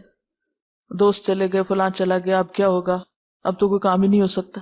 یعنی ہر موقع پہ تنہا ہیں ان ساری آزمائشوں کو اٹھانے کے لیے، لیکن پھر بھی مضبوطی سے جمی ہوئی ہیں. کیونکہ عموماً بچیوں کو کیا شکایت ہوتی ہے؟ میں اپنے گھر میں صرف ایک اکیلی ہوں اس رستے میں، اور کوئی نہیں ہے میرے ساتھ، اس لیے میرا تو دین پہ چلنا بڑا مشکل ہے، میں تو یہ سب چھوڑ رہی ہوں. میرے پاس تو بڑا اچھا بہانہ ہے اللہ تعالیٰ کے پاس پیش کرنے کے لیے کہ چونکہ گھر میں اور کوئی نہیں تھا اس لیے میں بھی نہیں کر رہی. یا یہ کہ ایسی جگہ شادی ہو جاتی ہے سسرال میں، یا ایسے ماحول میں مثلا آپ کسی ایسے کالج میں چلے جاتے ہیں جہاں سب لوگ ایک اور طرح سوچتے ہیں اور آپ تنہا ایک اور طرح سوچ رہی ہیں. آپ کسی ایسی سوسائٹی میں چلی جاتی ہیں جہاں سارے نان مسلمز ہیں، سارا معاشرہ بالکل ہی الٹ سوچ رہا ہے. ایسے میں اللہ نے ایک عورت کو صلاحیت دی ہے کہ ان چیزوں کو وہ محض عورت اور مسکین اور سل پٹی کا شکار ہو کے یہ نہ کہے کہ میں تو کچھ کر ہی نہیں سکتی، میرے تو بس میں ہی نہیں، میں تو ایک مظلوم سی چیز ہوں. لیکن یہ اسٹرینتھ کہاں سے آتی؟ اللہ سے مضبوط تعلق کے ساتھ. اب دیکھیے کہ جب ولادت ہو رہی تھی حضرت عیسیٰ علیہ السلام کی تو اس وقت ان کی کیفیت کیا تھی؟ کہتی ہیں یا لیتنی مت قبل ھذا وکنت نسیا منسیا، کاش میں اس سے پہلے مر ہی جاتی اور بھولی بھلائی جا چکی ہوتی. یعنی اتنا تکلیف دہ مرحلہ فزیکلی بھی، اور پھر اس خوف کا مرحلہ کہ کیسے فیس کروں گی اس سب کو. لیکن اس کے باوجود اللہ سے کہیں ناراضگی نہیں. یا اللہ میرے ساتھ کیوں یہ ہو گیا، آپ نے کسی اور کو کیوں نہیں چن لیا میری جگہ. جب آپ اللہ کی خاطر تنہا ہو جاتے ہیں تو پھر واقعی اللہ کے فرشتے آپ کے دوست بنتے ہیں. اللہ تخافوا ولا تحزنوا وابشروا بالجنة التي كنتم توعدون نحن اولیاؤکم فی الحیاة الدنیا وفی الآخرہ وَلَكُمْ فِيهَا مَا تَشْتَهِي أَنفُسُكُمْ وَلَكُمْ فِيهَا مَا تَدَّعُونَ. اللہ تنہا نہیں چھوڑتا. پھر اس کے بعد آپ دیکھیے آگے چل کر حضرت عیسیٰ علیہ السلام کی کوالٹیز کا ذکر آتا ہے. وَجِيهًا فِي الدُّنْيَا وَالْآخِرَةِ وَمِنَ الْمُقَرَّبِينَ وَيُكَلِّمُ النَّاسَ فِي الْمَهْدِ وَالكَّهْلَةِ وَمِنَ الصَّالِحِينَ. اپنی شخصیت کے اعتبار سے ایک معجزہ ہے، اللہ کی نشانی ہے. یہاں جو لفظ وجیہ ہے ذرا سا اس پہ بات کرنا چاہوں گی. آپ کے ذہن میں وجیہ کا کیا معنی آتا ہے؟ آپ اس کو اپنے اوپر کیسے اپلائی کریں گے؟ تھوڑا سا اس کی ڈیپتھ میں جاتے ہیں. وجیح کی خوبیاں بیان کیجئے، وجیح کو ایکسپلین کیجئے یا ڈیفائن کیجئے. واٹ از وجیح؟ وہ کیا کرتا ہے اور کیا نہیں کرتا. وجیح شخص کیا کرتا ہے کیا نہیں کرتا، قول و فعل کا تضاد نہیں ہوتا اس میں. وہ جو پیچھے حضرت یحییٰ کی کوالٹی میں حسورن کی بات ہوئی تھی، یعنی جس کے اندر سیلف کنٹرول ہوتا ہے، کمپوزڈ ہوتا ہے، اپنے آپ کو روک کے رکھتا ہے. یہ نہیں کہ تھوڑی سی بات پر رونے دھونے بیٹھ گئے، آنسو بہانے لگ گئے، تھوڑی سی بات پہ کہکے لگانے لگ گئے، تھوڑی سی بات پہ خوف زدہ ہو کے بیٹھ گئے. یعنی اس کی شخصیت میں ناپسندیدہ چیزیں نہیں ہوتی، سنبھلا ہوا ہوتا ہے، خود کو بھی سنبھال کے رکھتا ہے، جلد باز نہیں ہوتا. وجیح میں جسمانی، ذہنی، روحانی، جذباتی، ان ساری عمدہ کوالٹیز کا ایک بلینڈ نظر آتا ہے. ایک طرف جسمانی طور پر بھی خوبصورت، اور پھر خوبصورت انسان کو کیا بناتا ہے؟ وہ جو ایک روحانی نور ہوتا ہے انسان کے اوپر، یا ایک مسکراہٹ ہوتی ہے، یعنی انسان کے ظاہر میں ریفلیکشن آتی ہے اس کی. پھر اسی طرح جذباتی اعتبار سے بہت ہی سٹیبل پرسن، اپنے جذبات کو کنٹرول میں رکھنے والا. اور اسی طرح ذہنی طور پر میچور شخص. اب دیکھیے کہ یہ جو تزکیہ اور تربیہ ہوتی ہے نا، یہ بیسیکلی کسی سحر کو پھیلانے کا نام نہیں، یا کسی خاص قسم کے سانچے میں لوگوں کو ڈھالنے کا نام نہیں ہوتا کہ آپ کی تربیت ہو رہی ہے، تزکیہ ہو رہا ہے. تزکیہ اور تربیت is a kind of intellectual development. کیا ہوتی ہے انٹلیکچوئل ڈیولپمنٹ؟ مینٹل گروتھ، یعنی آپ ایک سرٹن لیول تک چیزوں کو پرسیو کر سکیں، سمجھ سکیں، ان کی گہرائی میں جا سکیں، اور سوچ سمجھ کے بولیں، سوچ سمجھ کے فیصلہ کریں، سوچ سمجھ کے اظہار رائے کریں. کیونکہ عموماً خرابی کہاں ہوتی ہے؟ رائے دینے میں فوراً ججمنٹل ہو گئے، اور ہر چیز میں بولنا لازم، ہر چیز پہ تبصرہ لازم کر لیتے ہیں. وجیح شخص ایسا نہیں ہوتا. وجیح شخص وہ بھی ہوتا ہے کہ جس پر اگر کوئی الزام بھی لگائے تو وہ اس کی تردید اور اس کی صفائی اور عذر معذرت پیش کرنے میں جلدی نہیں کرتا، اس کو بھی وہ برداشت کر لیتا ہے، خواہ اس کا معاملہ عقل مندوں کے ساتھ ہو یا بے وقوفوں کے ساتھ ہو. پھر وہ ٹھہری ہوئی پرسنالٹی ہوتا ہے. یہ نہیں کہ آواز میں چیخنا چلانا، چال میں دوڑ بھاگ. وَعِبَادُ الرَّحْمَنِ الَّذِينَ يَمْشُونَ عَلَى الْأَرْضِ هَوْنًا وَإِذَا خَاطَبَهُمُ الْجَاهِلُونَ قَالُوا سَلَامًا. پیس، آرام سے رہو. خوشی اور غم میں اوور ریئیکٹ نہیں کرتا، اس کا اپنے نفس پر کنٹرول ہو، اپنی موومنٹس پہ کنٹرول ہو، نہ کہ نفس اس کو کنٹرول کر رہا ہو. اب ہم بہت کچھ نیکی کے کام دھوم دھام سے کر رہے ہیں، تھک رہے ہیں، یہ بھی کر رہے ہیں، وہ بھی کر رہے ہیں، لیکن کچھ عادتیں ہم چھوڑ ہی نہیں پا رہے، چھوڑتے ہی نہیں، چھوڑنا ہی نہیں چاہتے، سینے سے لگایا ہوا ان کو، جس کے نتیجے میں ہم دین کے کام میں عموماً بگاڑ پیدا کرتے ہیں. لوگ دین والوں سے کیوں بھاگتے ہیں؟ انہی باتوں کی وجہ سے. یعنی ہماری ذات سے خیر کی بجائے شر پھیل رہا ہوتا ہے، اور ہم ریئلائز بھی نہیں کرتے کہ ہم ایسا کر رہے ہیں. ہماری ذات دوسروں کے لیے خوشی اور سکون کا باعث ہونے کی بجائے عذاب بنی ہوئی ہوتی. تو ہمیشہ سوچئے آپ کے اپنے ساتھیوں سے تعلقات کیسے ہیں، آپ کے دوست آپ کو کیا مقام دیتے ہیں. اور اگر آپ ہر ایک کے لیے ایک تکلیف کا باعث ہیں تو پھر آپ یاد رکھیے کہ آپ کچھ لیک کر رہے ہیں، اور اس سے دین کی خدمت نہیں ہو سکے گی. کسی کو بدلنے سے پہلے آپ کو خود اپنے آپ کو بدلنا ہوگا. جو خود کو بدل نہیں سکتا وہ معاشرے میں کوئی تبدیلی نہیں لا سکتا. جو خود کو نہیں بدل سکتا وہ معاشرے میں کوئی تبدیلی پیدا نہیں کر سکتا. وآخر دعوانا ان الحمد للہ رب العالمین. سبحانک اللہم و بحمدک نشہد ان لا الہ الا انت نستغفرک ونتوب الیک. السلام علیکم ورحمۃ اللہ وبرکاتہ.